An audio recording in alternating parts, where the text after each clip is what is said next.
Hola, ¿qué tal? ¿Cómo estás? Soy Carlos Vitéz y te doy la bienvenida a un nuevo episodio de Bitácora Mental. ¡Trata de arrancarlo! ¡Trata de arrancarlo, Carlos! ¡Trata de arrancarlo! ¡Trata de arrancarlo, por Dios! Estoy seguro que el audio que acabas de escuchar te habrá despistado bastante, ¿verdad? Pero tiene su sentido, ¿eh? Es que hoy te voy a contar un par de momentos muy breves que nos llevan al mundo del motor y más precisamente al rally, pero si no te gusta esta especialidad, no te preocupes, porque no voy a hablar del deporte en sí mismo. Solo voy a relatar dos momentos breves, puntuales y muy personales en los que o me reí o lo pasé bastante mal, la verdad. Y serán solo dos porque no quiero que este episodio se haga muy largo, ya que no descarto contar algo más, pero en otro momento. Bien, voy a comenzar cronológicamente. 11 años antes de que Carlos Sainz, haciendo caso a Luis Moya, intentara infructuosamente arrancar aquel Toyota Corolla que con su motor absolutamente destrozado y a pocos metros de la meta los privó del Campeonato Mundial de Rally de 1999, creo recordar, estaba yo por los campos de la tierra que me vio nacer, aquel hoy lejano 1988, estrenando un Ford Escort 1.6 GL, ¿no? Gasolina.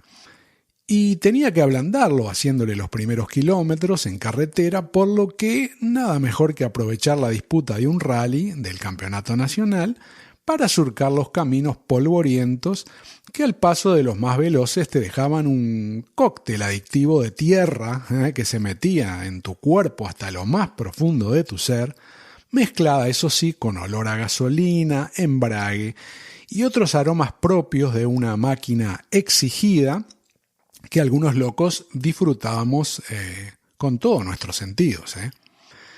Como tantas otras veces, el paseíto de unos, en este caso 500 y pico de kilómetros en un solo día, iba a ser en soledad. Y es que hay gente a la que le gusta el automovilismo, pero cuando la carrera es un domingo en invierno y hay que salir de casa a las 5 de la mañana para llegar al sitio deseado, los valientes suelen ser pocos. Es que aún con buenos amigos, gente cercana y tuercas, ¿verdad? Promediando los 21 años que teníamos en aquel momento, las hormonas de la mayoría estaban más interesadas en salir el sábado de noche a una discoteca que en un programa basado en irse a dormir muy temprano y salir bastante antes de que el sol se despertara para, recorriendo un buen trecho, que la recompensa fuera la que a algunos desde la propia idea ya nos aceleraba el corazón, pero a otros les sabía a poco o muy poco, ¿no?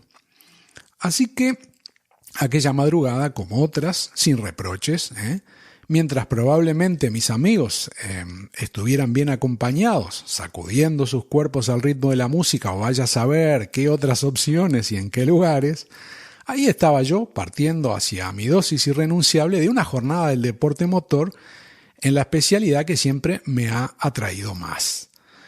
El rally es un deporte para esos pilotos hechos de una pasta especial, ¿no? Y que son capaces, por ejemplo, de tomar una curva en tierra a 200 km por hora o más sin saber qué hay por delante, confiando ciegamente en las indicaciones de un copiloto que pone su vida a cada segundo en las manos de quien ejecuta sus notas, intentando llevarlos a ambos por el tramo en cuestión con la mayor rapidez posible, ¿verdad? Y puede que alguno me diga que en la Fórmula 1 se llega a los 360 km por hora y todo eso, ¿no? Sí, estoy de acuerdo, pero en recta. Y pueden además frenar a cero en muy pocos metros, algo que no es posible, por ejemplo, en un coche de rally. Cualquiera que haya conducido rápido en tierra no tiene por qué ser a 200, pero cualquiera que haya conducido rápido en esas condiciones de suelo sabe lo que significa trazar una curva a altas velocidades, ¿no? Como decía, 200 o más. Y lo que se juega esta gente, ¿no? Estos deportistas a cada metro en un tramo, ¿no? Un riesgo de tal magnitud que algún que otro piloto de Fórmula 1 no ha querido probar, ¿no? Y de los que lo han hecho, más de uno se ha arrepentido. Sin ir más lejos, recordemos, por ejemplo, a Robert Kubica, que vio truncada su carrera en la Fórmula 1 cuando en 2011, y estando ya listo para comenzar su segunda temporada con el equipo Lotus, en febrero de ese año tuvo un grave accidente compitiendo en rally, a pesar de que no lo estaba haciendo en la categoría mayor. Kubica en ese accidente quedó atrapado en el coche y tuvo que ser rescatado por los bomberos, que llevó un buen rato, ¿no? Y fue llevado en helicóptero a un hospital cercano. Lo ingresaron estando grave, con fracturas y un brazo que tuvo un alto riesgo de que hubiera que amputarle una mano, ¿no? Y finalmente no ocurrió eso, gracias a varias operaciones, pero nunca recuperó la movilidad en esa extremidad y por eso tardó 6 años en subirse otra vez a un Fórmula 1 para poder hacer una prueba en más o menos buenas condiciones, ¿no? Y recién en 2019, habían pasado 8 años desde que tuvo el accidente, recién en ese momento pudo volver a correr en la máxima categoría del automovilismo. Pero ya no era el mismo, ¿no? Solía, digamos, quedar último porque el coche tampoco era una maravilla, pero lo peor de todo es que era constantemente vencido por su compañero de equipo. Y eso era un indicativo más de que no estaba conduciendo al máximo nivel, que no podía, digamos, maniobrar bien ese brazo, esa mano. Y bueno, al final de temporada fue sustituido por otro piloto, ¿no? Y pilotos de primera categoría que se dieron cuenta de que esto del rally es cosa seria, hay más ejemplos, pero vamos a dar solo uno. Uno más, que podría ser Kimi Raikkonen, que había sido campeón del mundo en 2007 en Fórmula 1 con Ferrari y después se tomó un par de años sabáticos, ¿no? Y entonces en el 2010 y en 2011 decidió competir en el Mundial de Rally en una categoría menor, pero bueno, no le fue bien, tuvo varios accidentes, no ganó ninguna carrera. Y también estuvo probándose en otras categorías hasta que se dio cuenta de que lo mejor era regresar a la Fórmula 1. Y bueno, así lo hizo en el año 2012 y otra vez entrando en el equipo Ferrari. Pero bueno, me estoy yendo por las ramas como me suele ocurrir, así que vamos al grano, que la anécdota es corta y bastante puntual. Había dicho que partí solo, ¿verdad? La madrugada de aquel domingo rumbo al sitio que había elegido para ver uno de los tramos incluidos en esa jornada de competición y, como siempre, una vez instalado generalmente en algún sitio con buena visión de los alrededores, yo no tardaba mucho en ponerme a charlar con la gente que estuviera ahí, ¿verdad? Y que disfrutaba aquel espectáculo tanto o más que yo. Y muchas veces en la elección del lugar coincidíamos los mismos, ¿no? Un grupo de personas que más allá de dónde se llevara a cabo la carrera, ahí estábamos, ¿no? Todos teníamos conocimiento de esa ubicación especial, en ocasiones elevada, que te permitía con un golpe de vista ya desde lejos saber quién se acercaba y seguirlo hasta que se perdía en el horizonte. Y de aquellos con los que muchas veces compartíamos curva o al lugar que fuera, ¿verdad? En el tramo, había un fotógrafo de un periódico de tirada nacional y un cameraman que recogía imágenes para un programa de televisión sobre el mundo del motor, ¿no? Así que era inevitable intercambiar opiniones con ellos sobre coches, pilotos, carreras anteriores, bueno, y mil etcétera. Porque el rally era algo que nos gustaba a muchos, pero no estaba muy presente en los medios de comunicación, salvo que hubiera algún accidente grave. Ahí sí, la categoría se convertía enseguida en la estrella que abría los telediarios ya desde los avances, ¿no? De un rato antes. Por eso, si no ibas al lugar donde se competía, salvo alguna página especializada de periódico o unos minutos de resumen en el programa de TV que te estaba mencionando, y que solo se emitía, ojo, en algunas ciudades, ¿no? Era imposible saber qué pasaba en el campeonato y mucho menos conocer detalles de los participantes. Pero, como muchos otros, ahí estaba yo, pegado a la alambrada, en medio del campo, respirando ese ambiente que seguía muy de cerca. Así que a veces, solo por el ruido del coche, uno intuía quién era. Y luego la decoración sumada a otros detalles ayudaban a confirmarlo visualmente. Y estábamos bien informados, ojo, porque había una radio que transmitía en directo la carrera, era la única, hay que decirlo, así que sintonizando todos el mismo dial, estábamos pendientes de las informaciones que daban, algo fundamental para saber cómo iban las posiciones antes de pasar por nuestro tramo, pero sobre todo saber qué ocurría al finalizar el mismo, ¿no? Porque siendo de varios kilómetros, siempre había algún accidente, algún abandono o algún retraso que más de una vez realmente te sorprendía, ¿no? Porque no te lo esperabas. Y de todo esto hablábamos sin parar, desde que llegábamos al lugar y también durante la disputa de la carrera, porque entre coche y coche normalmente había unos 2 minutos de tranquilidad, digamos. Así que ese día éramos varios en la curva, pero yo estaba hablando directamente con 3 personas, ¿no? Como dije, el fotógrafo que conocía, el cameraman también, y había otra persona más en este caso que era un amigo de ellos que...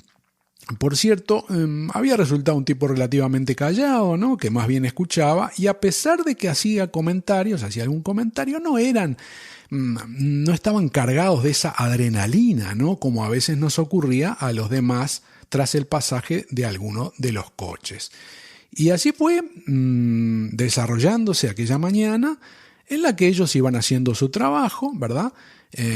Pero estábamos tan cerca unos de otros, que en esos descansos breves permanentemente surgían los comentarios de todo tipo. Y cuando ya quedaban pocos coches por pasar, el tema se centró en un binomio que había tenido problemas con su Ford Escort y no habían largado esa carrera. Era un equipo modesto, por decirlo de algún modo, porque el coche ya tenía varios años, mecánicamente estaba muy castigado y superado también, y además seguramente piloto y copiloto, dentro de lo profesional que se necesita hacer para competir, evidentemente quedaba claro que lo hacían con mucho esfuerzo y un espíritu amateur por amor al arte, ¿verdad? No obstante, fue inevitable abrir juicios de opinión sobre las capacidades de los competidores, si no, ¿cómo no vamos a hablar de eso, no? Los competidores de este coche que en ese momento, en esa carrera, no se había presentado. Y tras apenas casi plantear el debate, ¿no? El cameraman, este amigo mío, lo conocía hacía bastante tiempo, me preguntó a mí qué opinaba del piloto de ese coche y luego le tocó el turno al copiloto, o sea, que yo hablara del copiloto, ¿no? Confieso que estaba tan a gusto con la conversación, tan contento, ¿no? Una vez más de estar ahí compartiendo aquel momento con profesionales que eran ellos, que estaban trabajando para sus respectivos medios, e iban a aportar imágenes de las que de alguna forma yo había sido partícipe, ¿no? Entonces no pude evitar hablar como lo hacíamos siempre, pero en este caso quizá un poquito de más, ¿no? Y si bien conocía bastante de todo aquello, llegó un momento en el que fui consciente de que entraba en el terreno de, yo qué sé, ¿cómo decirlo?, del cuñadismo, ¿no? Porque estaba hablando del copiloto como si lo conociera bastante más de lo que en realidad lo conocía, que era nada, hay que decirlo, ¿no?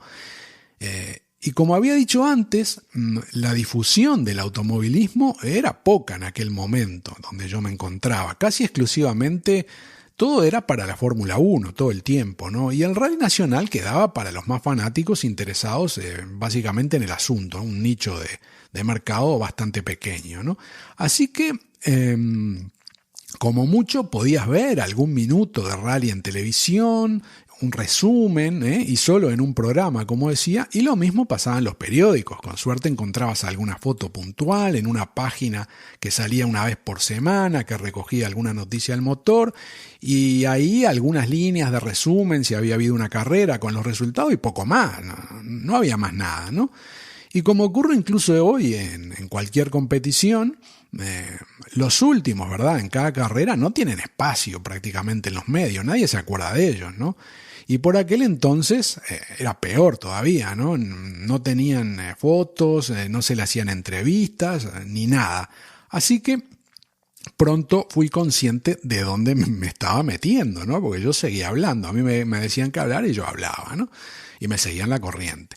En concreto, que una vez terminé de opinar, porque mis interlocutores era evidente que estaban muy interesados en lo que yo estaba diciendo y en que dijera todo lo que pensaba, sobre todo este copiloto en cuestión, el cameraman, mi amigo, me dice: te presento a fulano de tal. Y en ese momento abraza al amigo que estaba ahí, ¿no? Que había llevado y que estaba con nosotros, que había estado con nosotros toda la mañana, y que para mi sorpresa resultó ser la persona sobre la que yo estaba opinando, como si no hubiera un mañana. El tipo era el copiloto del que yo estaba hablando. Confieso que ahí lo que sentí o lo que pensé fue: tragame tierra, haceme desaparecer de acá, porque si bien no había dicho ningún disparate, tampoco le había tirado precisamente flores, ¿no? a su gestión. Así que fue uno de esos momentos realmente vergonzosos, probablemente el más vergonzoso que recuerde de mi vida, ¿no? Y mientras yo me sentía el tonto del pueblo, hay que decirlo, ellos no podían parar de reír, ¿no? Era increíble, porque evidentemente me habían hecho caer como un angelito. ¿Y por qué? Porque, como decía recién, este binomio era un equipo que generalmente salía último en las carreras o directamente abandonaba, ¿no? Y también había tenido algún accidente de esos quizá un poco tontos y yo los había visto muchas veces, pero siempre con sus cascos, ¿verdad? Y dentro de su coche, porque cuando terminaban las carreras y tenía contacto ahí sí con pilotos y copilotos en los reagrupamientos que se hacían, ¿no? Al final de la carrera, la verdad es que siempre iba a los protagonistas, a buscarlos a ellos, ¿no? Como todo el mundo.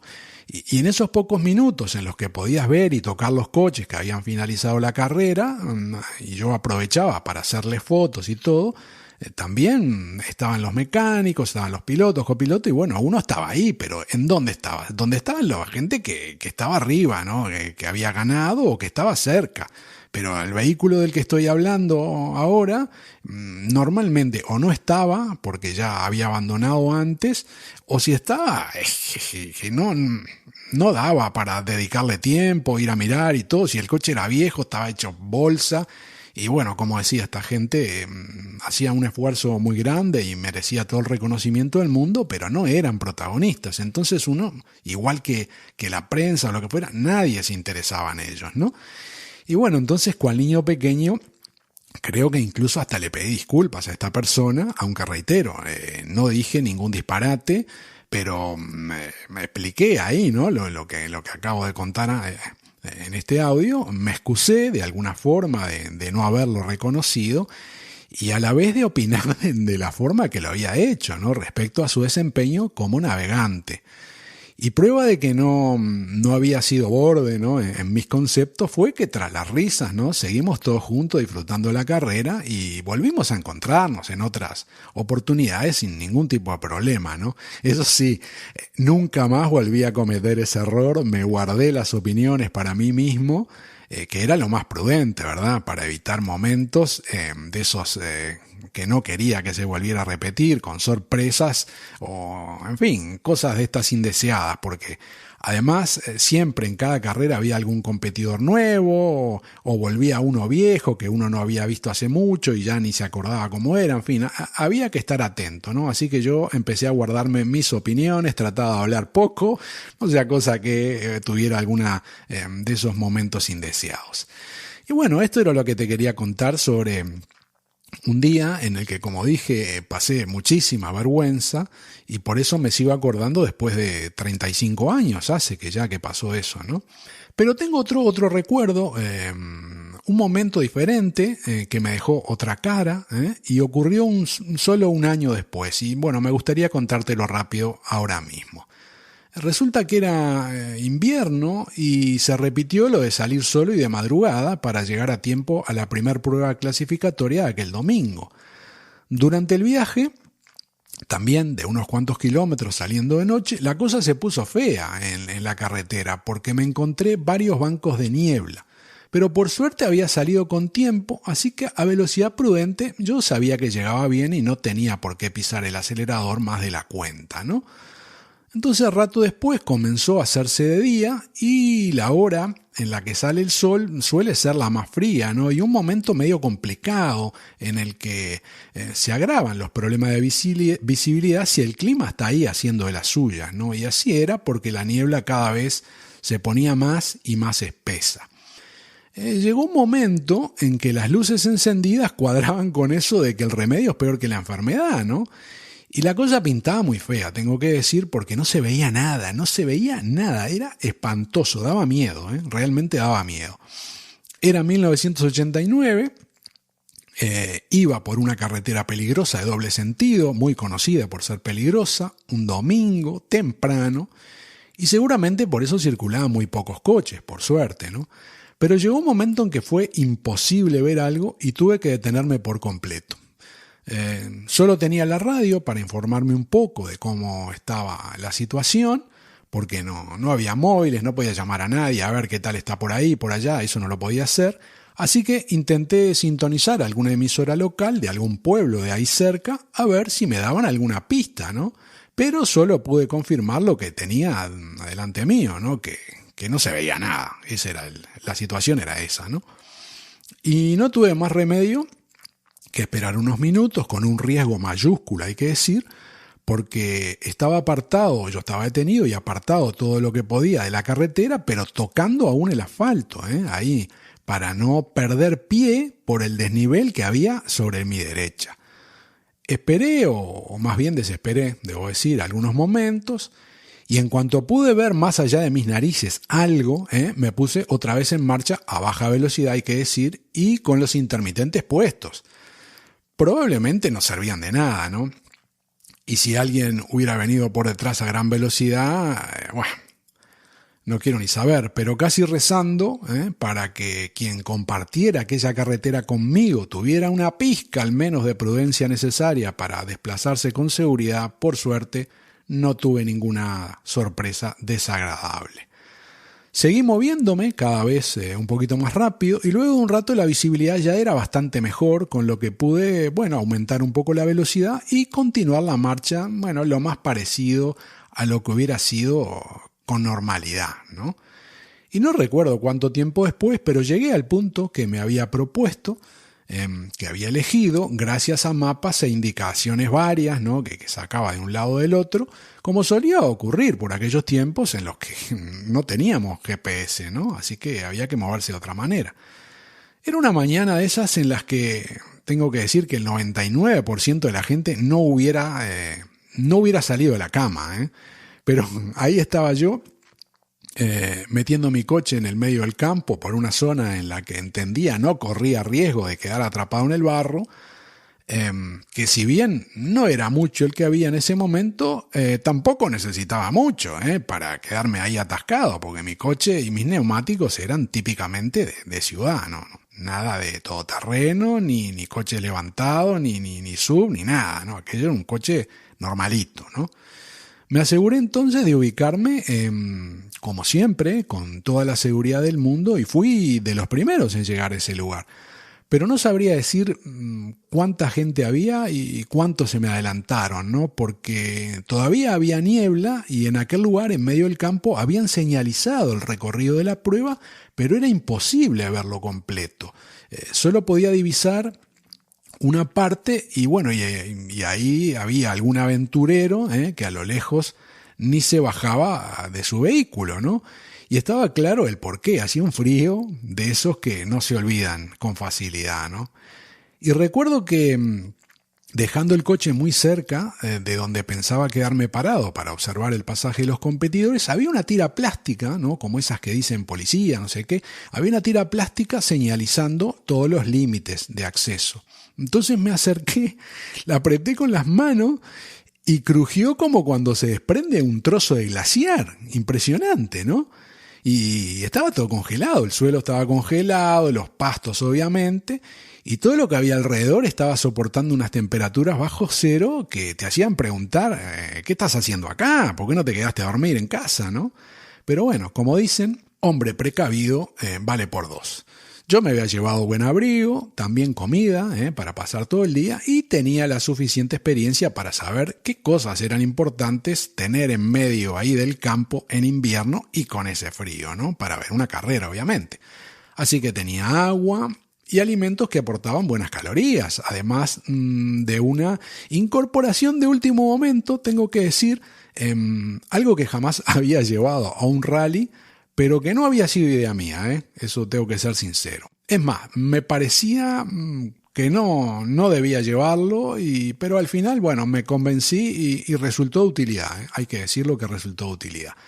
Es que como acabo de mencionar, hacía un frío, que te sacaba las ganas de todo y me subí al coche otra vez porque había llegado bastante temprano y faltaba todavía para que pasara el primer competidor. Así que decidí escuchar la radio mientras desayunaba algo, ¿no? Recuerdo que me había llevado leche chocolatada, ¿no? Me acuerdo de la marca y todo, pero no tiene sentido decirlo. Esto hace mucho y además no estamos en el mismo país. Y eso fue uno visto y no visto. Me la mandé toda ahí, plin, para adentro y estaba buenísima, Pero incluso tuvo gusto a poco, la verdad tuvo gusto a poco. Pero tenía buenas calorías eso, ¿no? Engordaba también como loco. Y la acompañé con bollería, ¿no? De esa que no se debería consumir, pero bueno, llena, es fácil, ¿no? De llevarla y todo, no se echa a perder. Y además te da energía rápidamente, algo que a esa temprana hora me venía muy, pero muy bien, ¿no? Y así me entretuve un rato mientras observaba que se acercaba la hora del inicio de la competencia, pero aquello todavía estaba muy, muy tranquilo, ¿no? Medio desierto. Muy pocos valientes se habían dado cita en esa mañana y no estaban tampoco mis colegas de la anécdota anterior que había comentado. Seguramente el grueso de gente habría ido a tramos que se corrían más tarde, y bien por ellos, ¿no? Ya que la niebla, aunque menos, seguía ahí presente al ras del suelo, sobre todo, luchando contra los rayos del sol que se iban abriendo camino ahí muy poco a poco mientras calentaban todas esas pasturas, ¿no? Y ya habían pasado unos minutos de mi copioso desayuno, tengo que decirlo, y decidí bajar del coche para, muy cerca de él, tomar ya posición para ver el comienzo de la prueba. Y muy poco después, parado ahí, solo, en el medio del campo, sin nadie cerca, me di cuenta de que aún estando bien abrigado como lo estaba, lo iba a pasar mal. La temperatura era inusualmente baja y a pesar de que había ido a 1000 rallies en todas las estaciones del año, no recordaba sinceramente algo igual, porque ya me había mojado y mucho, había pasado frío y también unos calores horrorosos, parado o caminando como si estuviera atravesando el desierto, ¿no? Pero esta incomodidad que sentía en ese momento superaba experiencias límites, como la de una vez que estaba tan exhausto porque había dejado el coche impresionantemente lejos, porque había llegado al tramo y había entrado caminando al revés, vamos a decir. Lo había dejado tan lejos que después de caminar kilómetros al sol, un montón de kilómetros, un vehículo policial se ofreció para llevarme hasta la salida del tramo sobre la carretera, ¿no? Menuda pinta desfalleciente me habrán visto esta gente para que aquel día se hubieran apiadado de este otrora caminante solitario y hubieran decidido llevarme, ¿no? Por cierto, madre mía con el que conducía la furgoneta esa policial. Había terminado el tramo, ¿no? Y en ella, en la furgoneta, dentro iban los efectivos que habían estado ordenando esa parte del recorrido, ¿no? Pero el que estaba al volante era, yo digo, de esos que se sacan el carnet de piloto después que ven una carrera. Y el tipo nos llevaba como si estuviera conduciendo un grupo B de los 80, de 1000 caballos, cuando en realidad aquel vehículo estaba con la edad de jubilación caducada hace rato, ¿no? Y nos llevaba por los estrechos caminos esos de tierra, de lado a lado, dentro del furgón, nos íbamos dando contra todo, y como no tomaras precauciones, ¿no? Igual salías volando en una curva por la puerta o por un vidrio, andás a ver, ¿no? Porque estaba enloquecido el tipo ¿no? Y los otros policías que estaban ahí todavía lo festejaban, ¿no? Y ya habían comentado en otra oportunidad que no me gusta nada, nunca me gustó nada que me lleven y que conduzca otro, ¿no? Y esta fue una de esas ocasiones en que debo decir que en pocos minutos adelgacé más que cuando hacía dieta estricta durante meses. Pero bueno, vamos a finalizar esta historia ocurrida en 1989, que no recuerdo en qué mes del año fue realmente, pero que era invierno del duro, eso lo tengo grabado a fuego hasta el día de hoy. Así que dándome cuenta de que estaba ya por comenzar la carrera y que yo seguía muerto de frío, tuve que hacer uso del comodín que me había llevado, ¿no? Por si acaso. Pero en ningún momento había pensado en jugar esa carta a las 8 de la mañana o poco más, ¿no? ¿Y en qué consistía esa solución o intento de servirme de algo para tener menos frío? Pues de una bebida que no solía consumir, o como mucho, muy poquito, para probar ahí, porque en casa al menos al mediodía siempre había, y era vino. Alguno habrá pensado que era whisky, no, vino. Lo que había hecho era rellenar una botella de refresco, porque no tenía intención de llevarme una botella grande de vino para mí solo, ¿no? No me la iba a tomar, no lo había hecho nunca, no lo iba a hacer ese día, ¿no? Así que pensando que la iba a llevar simplemente para traerla de vuelta, sin probarla, la llené, ¿no? No era muy grande, y la puse junto al resto de cosas que me había preparado para consumir, ¿no? Durante ese día. Y menos mal, porque a pesar de que la idea no me seducía en lo más mínimo, dije, en cuanto comiencen a pasar los coches y sigo teniendo frío y me meto en el coche mío, se me van a empañar todos los cristales, porque además de a ratos todavía había un poquito de lluvia y tenías que tenerlos levantados, los cristales, ¿no? Y la verdad no estaba dispuesto a haber hecho todo ese esfuerzo, levantarme temprano y todos esos kilómetros con la niebla, con todo el riesgo que había corrido, para quedarme dentro del coche y no ver nada. No dije, esto no, así no. Y dije, bueno, vamos arriba, a por el vino. Y entre que no tenía ni tengo cultura alcohólica, sumando que acababa de tomar leche chocolatada, ¿no?